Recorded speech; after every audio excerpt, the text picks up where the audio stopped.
Have you ever thought about what it takes for you to create 200, 300, 500, even thousands of dollars a month passively and purely from real estate? What's up, dream builder? Are you someone who's interested in creating a life by your design through all things real estate? Well, I can assure you, you are in the right place. Join me, your host, Casanova. I'm an award-winning real estate agent and investor as we uncover the top tips, strategies, and the mindset of the top real estate entrepreneurs across the world. Stay locked in because we're about to go on a journey that will change your life. I know that I have, and so when I first set out on my journey to get my first rental property, I wanted to make sure that I was educated and I knew what the exact steps were. And that's what I want to be able to share with you today. What is the exact steps that it takes to be able to get your first rental property? And I promise you, if you follow this formula, you can scale that up to your second, third, fifth, 10th, even 50th real estate property and beyond. I know it's possible because I've done it myself. I'm on the journey to acquiring more properties, getting 50 to 100 properties. But more importantly, I've helped other people do it as well. And I guarantee you, if you follow these steps, it will help you as well. So I get people all the time that reach out to me through messages, through DMs, sometimes even through videos. And they say, hey, what's up, Cass? I want to know, what does it look like for me to get started in real estate? And I want to share that framework that I give everyone, the same framework that I'm going to share with you today. So the first thing that I always recommend, step one for everyone, is to get educated.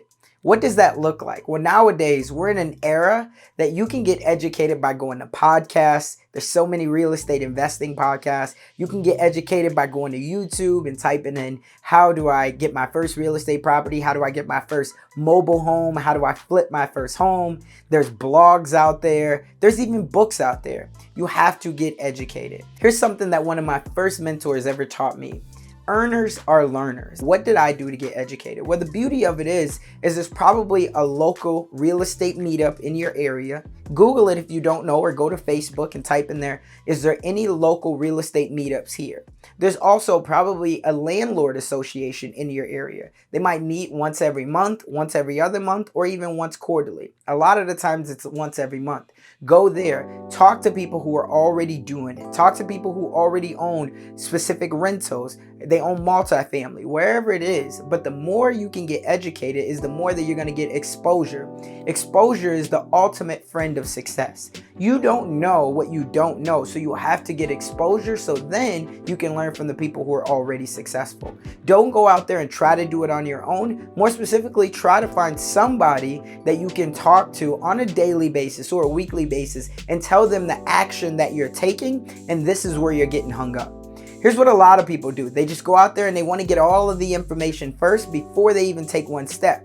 Well, for someone like me or anybody else that you see that already owns property and already flipping houses and already helping other people, you have to make sure that your time is being protected. And the only way to do that is to question someone else who is already trying to get into that space and seeing what action that they've already taken.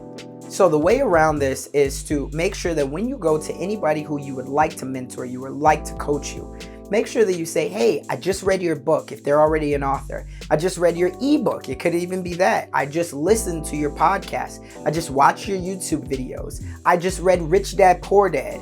Whatever it might be, to show them, hey, I've already taken some action. I'm looking to ramp these things up, and I know that you are the person to help me do that. Now I know that you're already an action taker, and what I tell you, it might be a little bit uncomfortable, but at least you're willing to go out there and take some action. Now I believe that my time is worth me spending it with you. So go out there, get educated. Go out there, get that information. Take a couple weeks, soak it up, and then go talk to other people who are already in the space, preferably locally. Number 2, educate yourself on the market. Now, how do you do that? That's going to tie into finding the people who are local in your area or whatever area that you want to invest in. The reason why this is so big is because it's going to teach you not only how to buy, but it's also going to teach you when to buy. Because for a lot of people, they don't know when is the right time to jump in. Well, the first tip that I got for you is, I'll tell you, there's never a right time to jump in. There's a quote that we all use in real estate, especially on the investing side. The best time to buy real estate was 20 years ago. Do you know when the second best time is? It's today. You have to start today because real estate, just like any other investment, it goes off of compound interest. the longer that you can hold on to real estate, the sooner that you can buy it, because real estate as you know it today in your market or California or wherever, it's the cheapest that it's probably ever going to be unless we hit some type of a recession. Right? And you want to make sure that you're prepared, that you have other properties that you can leverage, because when in the recession, everybody's going to be looking to sell. And the great investors are looking to do what? Buy. They're looking to buy. So understand that you need to know the marketplace. You need to understand where are the places that have job growth. And when I say places, I mean not only the states and the city, but also locally. Where are they building that new plant at? Are they going to be bringing in 5,000 or 10,000 jobs, right? That's a place that you probably want to invest in. Is there other developers that's currently rejuvenating, right, another community? They're bringing it up, they're raising the rents. Can you get something that's right outside of that community that maybe they haven't gotten their hands on yet? Maybe it's a city property that you can find a vacant lot that you know that they're building just a block or two away. So eventually what's going to happen is they're going to give you a call and they're going to say, hey, we want to buy your property. And now you have an opportunity to make even more, even if you just bought that thing 2 to 3 years prior. So educating yourself on the market. What does the school district look like there? Are there a lot of families that are going to be moving in or already moving in because they want their kids to go to this specific school, whether it's a private school or one of the best public districts in the state? Right? You have to look at all of these things and you have to understand, am I buying an A-class property? Am I buying a B-class property? Or am I buying a C-class property? Right? C-class property, that means that the area is not that great, but it's definitely livable. Here's something that I always try to do. One, make sure that I invest in a location, but two, I try to make sure that I invest in a property that if something went wrong for me, I could live in that house. So that's something that I would tell you. For a lot of people, they just buy it only for the cash flow. And that's great because you are getting the cash flow, which is king in the real estate investing world. But at the same time, make sure that you understand that you would live in this property because it gives you conviction. And then also you're going to get a higher standard, higher quality of tenants.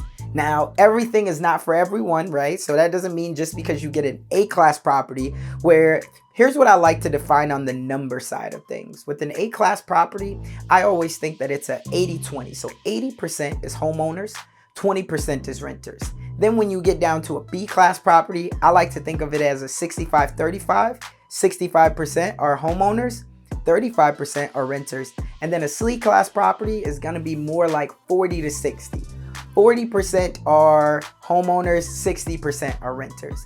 After that, obviously it starts to go down. Now, why is that important? And how can you determine what it is? Well, first off, understand that with ownership, think about your new car. Think about any new gadget that you get, a new cell phone. You want to put a case on it. You want to get insurance on it. You want to take care of that thing because you just spent your hard-earned money on it.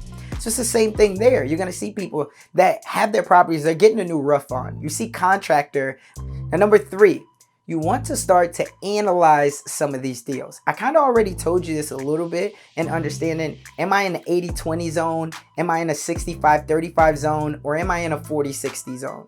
Right? Or even a 50-50 zone. Understand that and understand what type of a cash flow deal am I trying to get, right? Because everybody at the end of the day who's a successful investor, they know their numbers. You have to know your numbers. And if you're saying, oh, well, how do I learn that? Again, we have to go to YouTube. We have to go to blogs. We have to find templates. But more importantly, you have to get out with other people in your marketplace, other investors. It can only just be one mentor, but make sure they own enough properties and make sure that they know their numbers and tell other people, because here's what will happen. You start getting out there and you start analyzing the deals. Now, if you're thinking, well, where do I find these deals at? I would encourage you to go to Zillow. I would encourage you to go to Realtor.com. I would encourage you to go to Redfin. I would encourage you to look on Facebook. Here's the first thing you want to do. You want to analyze what is the ARV on that property. What ARV stands for is after repair value. What's the ARV? Once it's all fixed up, what is this property going to be worth? Now, I think that that's very, very huge and essential, because then what you want to do is you want to work backwards. Ideally for me, I'm always trying to buy something at least 20% discounted on the dollar. So what does that mean? If a property is worth $100,000, I don't want to buy it all in for more than $80,000. I want to make sure that I have 20% equity, right? Now, there's other things that can work off back of that, because if you can get it on 60 cents on the dollar or 50 cents on the dollar, or sometimes even 40 cents on the dollar, that's an amazing deal. But make sure that you always give yourself some type of cushion, because here's the reality of it. When you're getting this rental property, there's going to be hidden expenses. You got to make sure that you know what the taxes are up front, because those are things that you will have to pay. You have to make sure, are you going to be looking at having to buy another roof? Are you going to be looking at having to buy another AC? What happens if these things go out? So there's always a lot of expenses that come along with it. It's your job to know them up front and to make sure that you kind of budget them in, right? So give them a little bit of cushion, and then from there, you make sure that the property is cash flowing. So a good rule of thumb, I would tell you, is 15 to 20% ROI, cash on cash, right? So cash on cash ROI. If you don't know what that is, send me a message. I'll greatly explain it to you, but make sure that you at least have 15% cash on cash return on your investment. So that's what I would say about number 3. Make sure that you constantly are analyzing deals. A good rule of thumb is to make sure that you analyze just one deal a day. If you can just do one deal a day, trust me, you're going to be so much further ahead when you meet the first investor. And then you could say, here's a deal that I already have. And what do I mean by first investor? I mean your first mentor. You say, here's the deal that I have. I'm thinking that this is a good deal right here because of this. What are they going to do? They're going to say, oh my God, that is a great deal. Or, yes, but did you factor in your capital expenditures? Yes, but did you factor in your vacancy? So all of those things are very important, but again, you have to make sure that you know your numbers for any market that you're thinking of investing in. So number 4 is going to be, you have to get, and I smile at this because I am one, of course, you have to get you a good real estate agent on your team, or real estate broker on your team, someone who specializes and who understands the market of investing. They will allow you to be able to get off-market deals. And because if you think about a real estate agent or broker, especially if they specialize in investments, what are they doing? They're constantly getting deals coming to them, or they're constantly marketing deals. So if you can get a good one on your team and you already know the market, they already know that you're serious about getting into real estate investing, then you have to make sure that you have the right one that can send you these deals. That will be able to help you, and then you can send them, hey, I think this is a good deal. I'm thinking that I'm going to get a 15 to 20% ROI on my money. Can we set up a showing on it? They're going to say absolutely, of course, especially if they know that you're serious. And that leads me into my next one. The next one, number 5, is you have to go and get financing. Now, financing does not have to come from a bank. A lot of people think that it could, but what you can do to be able to help yourself if you don't have good credit or if you don't have a lot of capital, the first thing that what you can look at is, does this property have seller financing available to me? That's going to be huge for you to be able to get properties. And that means that you could pay the seller a certain amount of money every single month until you can refi it and put that property in your name. Hopefully it's 12, maybe even 18 or 24 months, as soon as you can. But this could be a good way for you to get a deal even if you don't have the best of credit or best of money. Second thing is, you can also partner up with someone. If you found a great deal, people want to know and they want to park their money with you as long as it's a great deal. The best part about it is it's secured by real estate. So a lot of people, they will take that into consideration and understand that, hey, this is huge. I get an opportunity to own some real estate, park my money into something that's a little bit more stable. Stock market, all those things, so much ups and downs. With real estate, you can see it, you can feel it, and you can control it. So that's an easy way to do it. And then, of course, the most typical way is bank financing. Bank financing, you want to make sure that you build a relationships. Now, I'm not saying that bank financing is the wrong way to do it or the right way to do it. Bank financing is something that's very common. Obviously, banks are in business to do what? Loan money. So they want to loan you the money, but you have to make sure that you know the market, that you've educated yourself, and that you have the right people on your team. So bank financing is going to be huge. Finding that financing, getting a pre-approval. If you go to a bank and you tell them, here's the assets that I have, here's the cash that I have, most likely if it's not your primary home, they're going to tell you, hey, we're going to require 20 to sometimes 30% down, right? So you want to make sure that you've saved up a little bit or you have some assets that you can leverage against it. If you don't have any of that, or you don't think that your credit will get you approved for financing, then you need to go find someone with the credit So again, you're building out your team and you're partnering up at least on the first deal or two. Or you also need to go figure out how you can get a hard money lender or even a private money lender. But that all comes down to how good of a deal do you have and how knowledgeable are you on the market? How well do you know your numbers? Here's the reality of it. There is no such thing as a perfect deal. There's no one that can tell you, hey, this deal is going to absolutely work, because the reality of it is they don't even know. The only way that you will be able to get to where you want to go, which you've already said is probably financial freedom, or at least just trying to get some type of cash flow, is you have to take action. You're never going to know. You're never going to be able to connect the dots in the beginning. You can only connect the dots looking backwards. For my first ever deal, I bought a 3-bedroom, 1-bathroom home.